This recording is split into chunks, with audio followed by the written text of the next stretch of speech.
Your son is a failure. He's barely passing my class, and with grades like this, I'm just not sure what kind of future he's gonna have. What do you have to say for yourself? You're supposed to graduate this year. Listen to Mr. Johnson. What kind of future do you think you're gonna have? With all due respect, don't call me a failure. Failure is an event, not a person, in fact. And you talk about the future, Mr. Johnson, but you're not preparing us for that. Excuse me? Just listen to what I'm saying. This should be good. Would you agree that in the future, most careers will become automated? Yeah, so? So the people who succeed will have to be curious, innovative, with resilience to adapt to new changes. What's your point? My point is, the focus in this school is not on that. It is on regurgitating information and test taking, and that's just real. But in today's world, creativity is the most important leadership skill. Oh, that's how you feel. You don't have to believe me, but maybe you will believe the 1,500 executives who recently said creativity is the most important leadership skill. See, pretty soon, no one will be hired because of what they know. Because who cares what you know or if you've memorized a fact? We've got Google and Siri for that. In the future, people will be hired because of what they can do with their knowledge. Can they creatively solve real-world problems, not just follow instructions or directions and bubble in multiple choice questions? So, Mom, that's why I'm stressed, because these robotic tasks we learn in school should stop. Because no one can do a robot's job better than a robot. Billionaire founder of Alibaba, Jack Ma, said that we should not compete with artificial intelligence, but instead focus on developing unique human intelligence. Mr. Johnson, drills are for teeth, not the human mind. So these repetitive knowledge-based tasks we must leave behind. Or in the future, you're gonna find a lot of people graduating out of your class right into the unemployment line. See, many top companies today don't look at grades. Mom, that old way is expiring. Google has been quoted as saying GPAs are worthless criteria for hiring. Founder of Tesla, Elon Musk, agrees. So I say this with unease and sorrow. If you continue to teach today as you taught yesterday, then you rob us students of tomorrow. Mr. Johnson, I'm gonna keep it real with you. Sometimes sitting in your class is tough.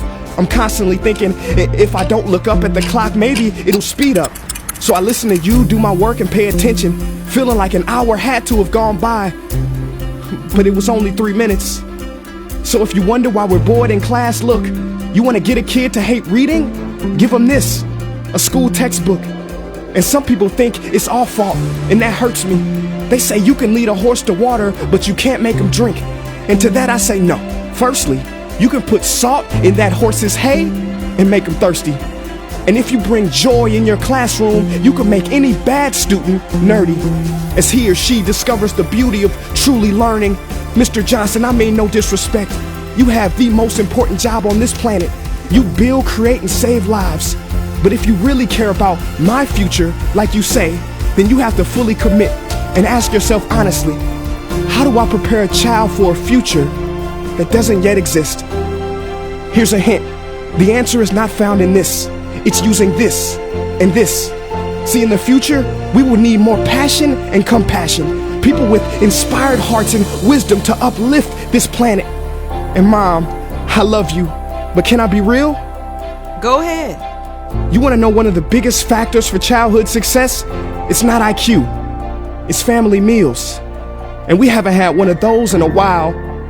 See, I know sometimes you don't feel proud, because I may not be a straight A student, but I'm not stupid. These tests may be 70% of my grade, but they're 0% of my future. But don't worry, I'll pass this class and get through this. But I need you to give me the space I need to be me and live true. Because the best feeling in the world is that your own parents get you. There's a passage in a book called The Prophet by Khalil Gibran. And if you don't mind, I'd love to share it with you. Go ahead. See, he says, your children are not your children. They are the sons and daughters of life longing for itself. They come through you, but not from you. And though they are with you, they do not belong to you. You may give them your love, but not your thoughts, for they have their own thoughts.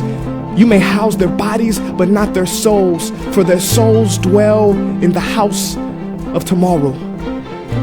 So, Mom, I'd appreciate it if you give me the love that I need to pursue my dreams.